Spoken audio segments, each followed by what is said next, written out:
આખી દુનિયાનો માલિક બન્યા પછી પણ ભગવાન દ્વારિકાનો નાથ અર્જુનના રથનો સારથી બની લગામ લઈ શંખ ફૂકી અને રથને ચલાવ્યા. કૃષ્ણ આપણને ગમ્યા કરે છે, કૃષ્ણ આપણને ગમે છે. આ મહાભારત આપણને સંદેશો આપે છે. ઘણી વાર કથાઓમાં કહ્યું છે, પુનઃ તમને દ્વારિકામાં બેઠો છું તો એ દ્વારિકાના નાથની એક વાત તમને કહી દઉં. વાલા સ્વજનો, યાદ રાખજો, કૃષ્ણની કથા સાંભળી કપાળમાં તિલક કરતા આવડે તો તમે કૃષ્ણની કથા નથી સાંભળી. ખાલી કનૈયાની કથા સાંભળીને તમે માથામાં શિખા રાખવા લાગો, તમે કથાના શ્રોતા નથી. હાથમાં માળા લઈને બેહી જાઓ, તમે કથાના શ્રોતા નથી.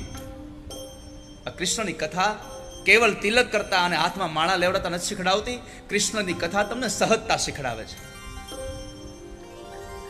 કૃષ્ણ બતાવે છે કે તમારી પાસે ગમે તેટલી સંપત્તિ થાય, તમારી ઉન્નતિનું મસ્તક આકાશને આંબી જાય, પણ તમારી સહજતાના પગ જમીનથી જુદા ન થઈ જાય ની કાળજી રાખજો. તમારી સરળતા ન છૂટી જાય. નહીં તો કૃષ્ણ પાસે ક્યાં ઓછા હતા સારથીઓ.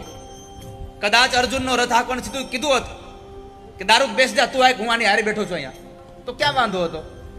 પણ પોતે રથ હકાવ્યો ને કૃષ્ણ કહે છે કે તમારી સંપત્તિ નાની મોટી થાય તો કદાચ તમે એમાં તમે આવી જઈને મદને લઈ અને એટલો અહંકાર ન કરશો કે હું ગાડી ન ચલાવું, હું આખી દુનિયાનો માલિક હોવા છતાં પણ જરૂર પડી તો મારા ફૈબાના છોકરાનો રથ હકાવતા મને શરમ નથી આવી. આ સંસારમાં કોઈ કામ નાનું ન ગણવું ક્યારેય.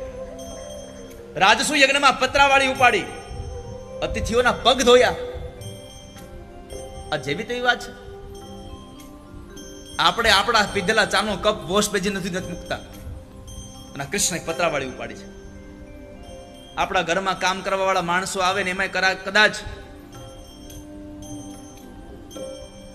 એ કચરા પોતા વાળો માણસ 10 વાગ્યાના બદલે 12 વાગે આવ્યો હોય તો 12 વાગ્યા સુધી કચરો ન કાઢી આપણે, એ આવશે પછી કાઢશે. તમારા ઘરની ચોખ્ખાઈ તમે ન કરો. કૃષ્ણએ બતાવ્યું, રાજસુ યજ્ઞમાં અષ્ટપટ્રાણીઓને કીધું આ યજ્ઞશાળા તમે વાળી નાખો, તમે ચોખ્ખી કરો.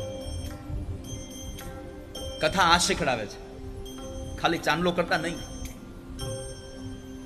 ખાલી માળા ફેરવતા નહીં. અને આવી રીતનું જીવન જીવતા આવડે તો મર્યા પછીની સ્વર્ગની ઈચ્છા બંધ છોડી દો, જીવતા સ્વર્ગ થઈ જાય આ સંસાર તમારા માટે.